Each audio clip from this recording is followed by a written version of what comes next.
tikrai pritariu tam, kad ypatingai šalims, kurių išsivystymo lygis yra žemiau vidurkio, sanglaudos politika ypatingai yra svarbi ir galimybė tom šalim, reiškia, organizuoti vystymą. Pavyzdžiui, mano šalis, kai 2004 įstojo Europos Sąjungoje, tai buvo siekia tik tai 40% Europos Sąjungos vidurkio.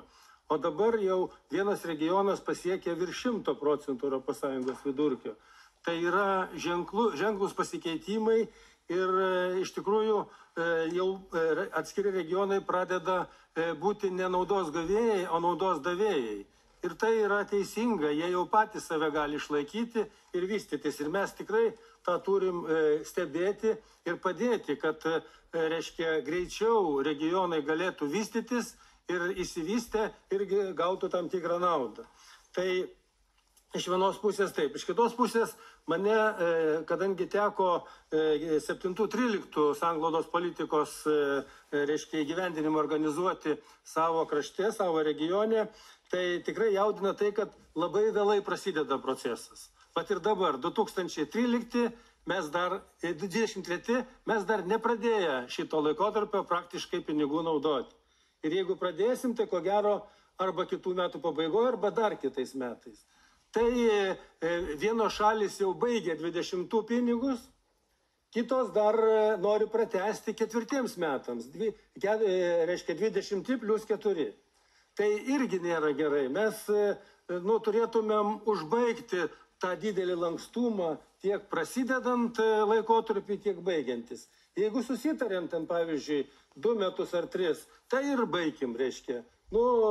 Tada, kada šalis žino, kad kažkas pratęs, tada prasideda, rinkimai praėjo, diskusijos, kita politinė jėga, iš naujo projektus peržiūrėkim ir taip toliau. Tai šito tada nebūtų, jeigu žinotų, kad tokio lankstumo nėra. Tai, manau, šitas dalykas labai svarbu. Dabar dėl, reiškia, įtakos. Aš tikrai nežinau, kaip visose šalyse, galbūt Andrėjus geriau žino, bet, pavyzdžiui, mano šalyje tiek savivaldos, tiek regionų įtaka yra labai maža. Jie turi teisę spręsti 10-20% tik tai sanglaudos pinigų. Praktiškai, reiškia, tą, ką gauna valstybė iš Briuselio, ministerijos suskirsto, sudeda į lentynėlės ir regionai ir savivaldybės lieka tik tai praktiškai vykdytojai.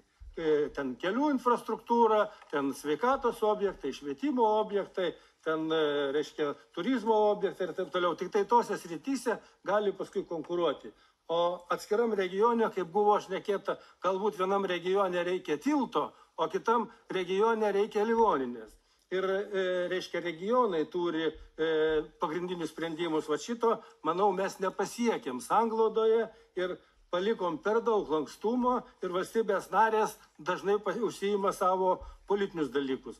Ir dabar aš dar manau, kad vertinant ypatingai 21-27 poveikį sanglaudos politikos, tai juk atsigavimo fondas yra didžiulis įdėtas.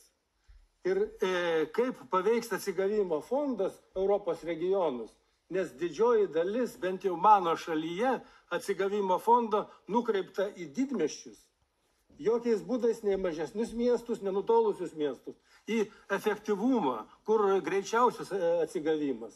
Tai vat šitą dalyką aš tikrai kvieščiau komisiją stebėti, kaip atsigavimo fondas iki 26 pabaigos turėtų būti gyvendinamas, kaip jisai atsilieps. Dabar keletą žodžių dar dėl fondų sujungimo. Aš manau, kad galima būtų svarstyti, bet reikia labai analizuoti. Nes kiek žinau, kiekvienas fondas turi savo tikslus, to baigsiu, turi savo tikslus ir turi savo sritis. Ir vieni regionai iš vienų fondų daugiau naudojasi, nes pas juos tos bėdos didesnės, kiti regionai iš kitų fondų. Todėl mechaniškai juos sujungti būtų, manau, neteisinga. Tai reikia panagrinėti tą dalyką. Ypatingai atsargiai reiktų žiūrėti į kaimo plėtros fondą, nes kaimo plėtros fonde tik 5% pinigų skirta kaimo plėtrai. 95 jaunieji ūkininkai, ekologiniai ūkiai, investicijos į žemės ūkį ir taip toliau. Tai visiškai nieko bendro beveik neturi su kaimo plėtra, tai yra, reiškia, žemdirbių pinigai. Tai vat šitie dalykai, kad mes, kai sujungiam fondus, kai pasidarys iš visų fondų didelė suma, kad kažkam neatrodytų, kad per daug pinigų ir reikia mažinti. Tai vienas dalykas. Antras dalykas, kad paprastai stipriausi pasiima daugiau, o silpnesniem ir nebelieka. Ačiū.